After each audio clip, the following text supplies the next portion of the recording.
It's 1988. A team of Iraqi archaeologists makes the first in a series of astounding discoveries. Over the course of 3 digging seasons, they unearth the final resting places of the queens of Nimrod. 175 pounds of solid gold bracelets, earrings, necklaces, even a crown are unearthed.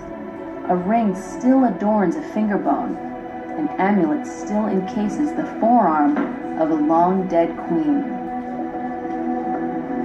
When you first found this tomb and found the treasure of Nimrod, how did you feel? I am very glad and surprised when I saw a lot of gold in front of my eyes. I cannot believe my eyes. This is the first tomb I've ever been in. I may not know where the treasure is, but I'm getting closer to understanding something of its power and importance. Wow.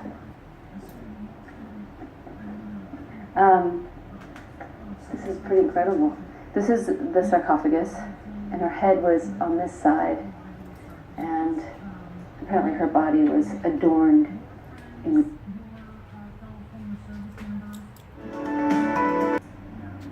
Gilgamesh, or Nimrod, who built the Tower of Babel. His tomb was found in Iraq in 2003, and his giant skeleton has been found and retrieved.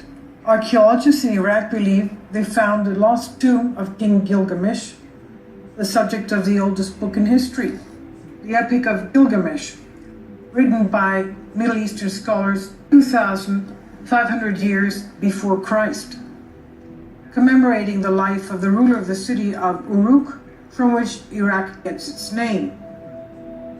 Gilgamesh, also known as Nimrod. Now a German-led expedition discovered what is thought to be the entire city of Uruk, including where the Euphrates once flowed, the last resting place of its famous king, Gilgamesh.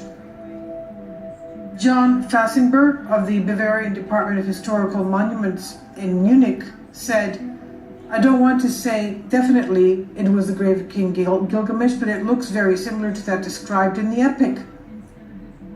In the book, actually a setting of inscribed clay tablets, the tablets say that Gilgamesh was described as having been buried under the Euphrates in a tomb apparently constructed when the waters of the ancient river parted, flowing following his death.